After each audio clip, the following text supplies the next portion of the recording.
نحمده ونصلي ونسلم على رسوله الكريم اما بعد فاعوذ بالله من الشيطان الرجيم بسم الله الرحمن الرحيم خذوا ما آتيناكم بقوة واسمعوا قالوا سمعنا وعصينا وأشربوا في قلوبهم العجل بكفرهم قل بئس ما يأمركم به إيمانكم إن كنتم مؤمنين صدق اللہ العلی العظیم۔ اللہ تعالیٰ نے بنی اسرائیل کو کتاب عطا فرمائی۔ پہلے بتایا تھا کہ بنی اسرائیل میں دو فرقے، ایک یہودی اور ایک نصرانی عیسائی۔ مطلوعہ آیت میں جس فرقے کا ذکر ہے وہ ہے یہودی، بنی اسرائیل میں سے یہودی۔ یہودیوں کو اللہ تعالیٰ نے توریت عطا فرمائی تھی، لیکن وہ توریت کو لینے یعنی اس پر عمل کرنے میں پس و پیش کر رہے تھے، تو اللہ تعالیٰ نے حکم دیا فرشتوں کو کہ وہ بنی اسرائیل پر، یہودیوں پر کوہ طور کو معلق کر دیں، چنانچہ انہوں نے کیا۔ تو پھر ان کو کہا گیا کہ خذوا ما آتیناکم بقوۃ واسمعوا، مضبوطی سے پکڑ لو جو ہم نے تم کو دیا ہے، یعنی جو کتاب تم کو دی ہے اس کو مضبوطی سے پکڑ لو۔ دیکھیے، یہ ذکر بنی اسرائیل کا ہے اور بنی اسرائیل میں سے یہودیوں کا ہے۔ یہودیوں کو کتاب دے کر یہ کہا گیا کہ اس کتاب کو قوت کے ساتھ پکڑ لو اور سنو، یعنی جی اس میں جو احکام ہیں ان احکام کو سنو۔ یہاں ایک بات تو یہ بات سمجھ لیجئے کہ جس زمانے میں جو نبی آئے اور جو نبی شریعت جو بھی لے کر آئے، اس شریعت کو ہی ماننا اس زمانے کا اسلام تھا۔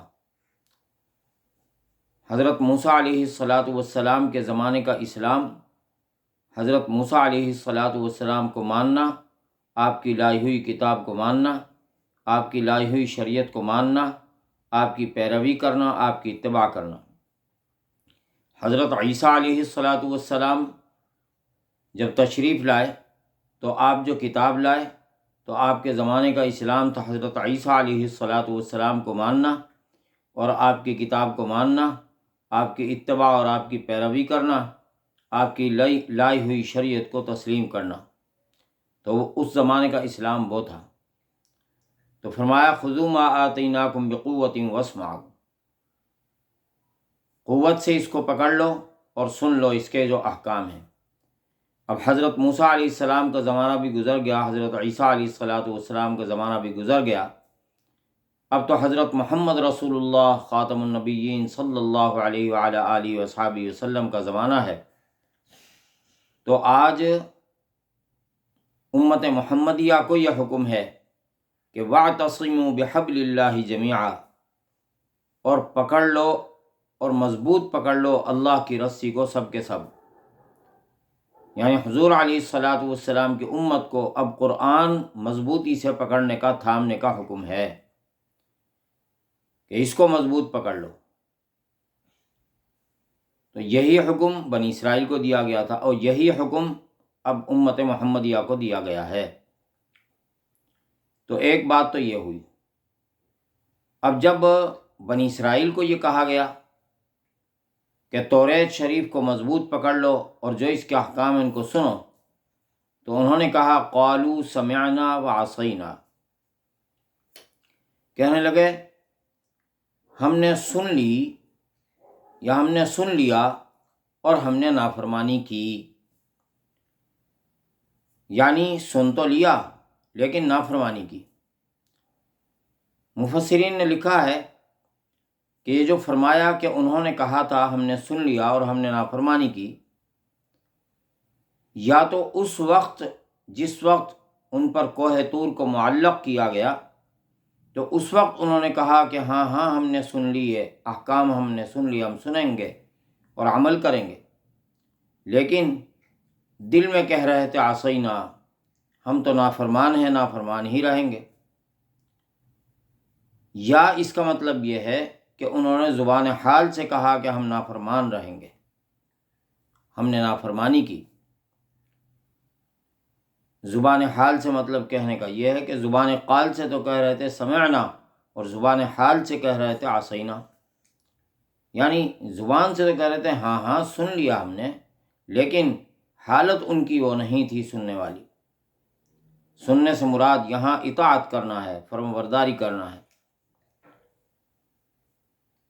تو زبان قال سے تو انہوں نے کہا ہم اطاعت کریں گے، ہم نے سن لیا، لیکن زبان حال سے ان کی حالت وہ نہیں تھی جو زبان قال کی تھی۔ اب تھوڑا سا ہم اپنا بھی جائزہ لے لیں۔ آج مسلمانوں کو اگر دیکھا جائے، مسلمان کہتے ہیں ہم قرآن کو مانتے ہیں، قرآن ہماری کتاب ہے، لیکن قرآن کے کتنے سارے احکام ہیں کہ جن احکام پر قرآن مجید کے عمل نہیں کرتے، کتنے سارے احکام ہیں ان پر عمل نہیں کرتے۔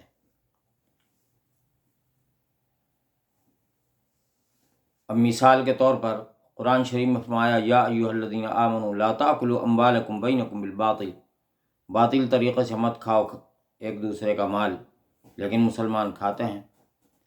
مسلمانوں کو قتل کا حکم، قتل سے منع کیا گیا، قتل کرنے کو حرام قرار دیا گیا، تو کتنے مسلمان ہیں جو ایک دوسرے کو قتل کرتے ہیں، مسلمانوں کو بھی غیر مسلموں کو بھی، مال کی خاطر۔ اسی طرح چوری کی سخت سزا قرآن شریف میں بیان کی گئی ہے، لیکن مسلمان پھر چوری بھی کر رہے ہیں۔ اور چوری کا مطلب وہ چور نہیں، میری مراد وہ چور نہیں، وہ اس چور کو تو سب چور ہی سمجھتے ہیں جو کسی کی ملکیت پر اس کے پیٹھ پیچھے اس کی چیز کو اٹھا لیتا ہے، اس کو تو سبھی چور کہتے ہیں۔ جیسے موٹر سائیکل چور ہے، پیسوں کا چور ہے، جیب کترا ہے، بٹوے کا چور ہے،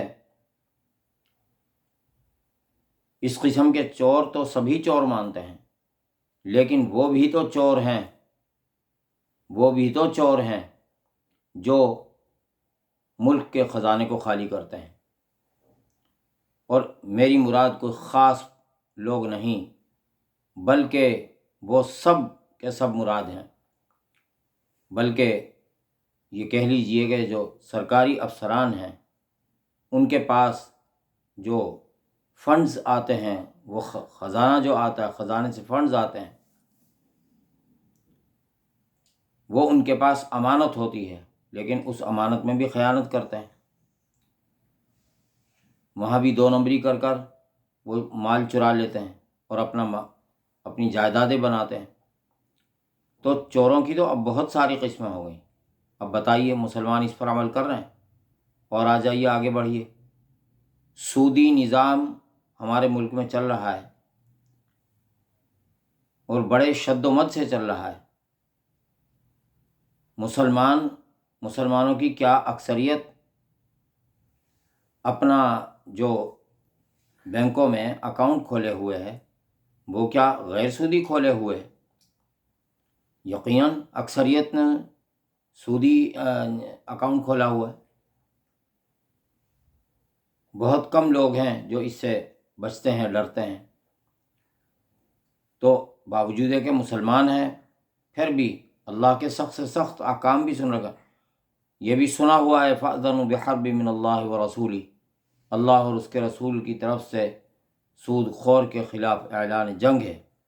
لیکن ہے اعلان جنگ ہے تو ہے، اسی طرح رشوت کا بازار گرم ہے دفاتر میں ہمارے، تو بتائیے کہ سمعنا وعصینا، زبان سے تو ہم نے کہا، ہم نے قرآن کو سن لیا، لیکن زبان حال سے ہم کہتے ہیں عصینا، ہم نافرمان ہیں۔ یہ سب کچھ کہنے کا مقصد ہی یہ ہے کہ کہیں ایسا تو نہیں ہے کہ جو یہود و نصارہ کے حالات قرآن شریف میں بیان کیے گئے ہیں ہم بھی کہیں انہی حالات سے نہ گزر رہے ہوں۔ اگر تھوڑا سا اپنا جائزہ لیں تو واقعی ہم بھی ان جیسے حالات سے ہی گزر رہے ہیں۔ وہ بھی بس مانتے تھے اور ہم بھی صرف مانتے ہیں، یقین رکھتے ہیں کہ اللہ کی کتاب ہے، لیکن اللہ کی کتاب پر ہمارا پورا عمل نہیں ہے۔ اسی طرح ایک اور بات ذہن میں آ گئی، اس میں بھی اللہ تعالیٰ کی کھلی نافرمانی ہے۔ وہ کھلی نافرمانی کس معاملے میں ہے؟ کھلی نافرمانی وراثت کے معاملے میں ہے۔ وراثت شریعت کے مطابق تقسیم نہیں کرتے، شریعت کے مطابق تقسیم نہیں کرتے۔ کتنے مسلمانوں کا انتقال ہوتا ہے اور کتنی مسلمانوں کی جائیدادیں جناب شریعت کے مطابق تقسیم ہوتی ہیں۔ یہ کیا فرض نہیں ہے؟ یہ بھی تو فرض ہے، لیکن کیا ہے کہ چونکہ بظاہر اپنا جو طاقتور ہے ورثہ میں اس کو اپنا نقصان نظر آ رہا ہوتا ہے، اس لیے وہ پھر دو نمبری کرتا ہے، وہ قابض ہو کے بیٹھ جاتا ہے مورث کے مال پر۔ جو وارث جو سب سے زیادہ طاقتور ہوتا ہے وہ قابض ہو کر بیٹھ جاتا ہے، اور جن کا حق ہے، جن کے حصے ہیں، ان کے حصے پورے نہیں دیے جاتے۔ ایسے بہت ساری مثالیں ہیں، واقعات ہیں، ہضم کر گئے۔ اور اس گناہ میں تو وہ لوگ بھی مبتلا ہیں جو حاجی بھی ہیں، نمازی بھی ہیں۔ جب وراثت کی تقسیم کا معاملہ آتا ہے تو پھر وہ شریعت کو بھول جاتے ہیں، پھر وہ اپنی منمانی کرتے ہیں، پھر مفتیان کے پاس وہ نہیں جاتے صحیح شرعی تقسیم کروانے کے لیے۔ تو بتائیے، یہاں چونکہ ہمیں دنیا کا فائدہ نظر آ رہا ہوتا ہے، اس لیے یہاں جو ہے ہم قرآن شریف سے روگردانی کر لیتے ہیں، اللہ کے حکم سے روگردانی کر لیتے ہیں۔ تو سمعنا وعصینا، بتائیے ہمارا اور ان کا حال قریب سا ایک نہیں ہے؟ شاید یہی وجہ ہو کہ قرآن شریف نے جو فرمایا، اور جو ہمارے حالات ہیں، من اعرض عن ذکری فإن له معیشۃ ضنکا ونحشرہ یوم القیامۃ اعمی، اور وہ شخص جس نے میری نصیحت سے اعراض کیا تو میں اس کی زندگی تنگ کر دوں گا۔ آج جو ہر ایک پریشان ہے اور زندگی اس کو تنگ نظر آ رہی ہے، اس کی وجہ یہی ہے، اپنے حقوق سب یاد ہیں، سب کے حقوق بھولے ہوئے ہیں، اور خاص کر مالی اعتبار سے۔ تو اللہ تعالیٰ نے ان کا حال ہی بیان فرمایا کہ ہم نے ان کو کتاب دی اور کہا کہ اس کو مضبوطی سے پکڑو، اور کہنے لگے سمعنا وعصینا۔ اور پھر اس کی علت بھی بیان فرمائی ہے، وَأُشْرِبُوا فِي قُلُوبِهِمُ الْعِجْلَ بِكُفْرِهِمْ قُلْ بِئْسَ مَا يَأْمُرُكُم بِهِ إِيمَانُكُمْ إِن كُنتُم مُؤْمِنِينَ، کہ ان کے دلوں میں بچھڑے کی محبت پلا دی گئی تھی، ان کے دلوں میں بچھڑے کی محبت پلا دی گئی تھی، بچھڑے کی محبت نہیں نکلی تھی۔ حضرت موسیٰ علیہ السلام جب کتاب لینے گئے تھے تو بچھڑے کی انہوں نے پیچھے پوجا شروع کر دی تھی، پھر حضرت موسیٰ علیہ السلام آئے تو پھر اس سے باز آ گئے، لیکن وہ بچھڑے کی محبت ان کے دلوں میں بیٹھی ہوئی تھی، یعنی اس گناہ کی نحوست تھی، اس گناہ کی نحوست تھی، وہ گناہ ابھی دل سے نکلا نہیں تھا۔ تو میرے بھائیوں، معلوم ہوا کہ اگر گناہوں کی محبت دل میں ہے تو پھر دین دل میں نہیں اتر سکتا۔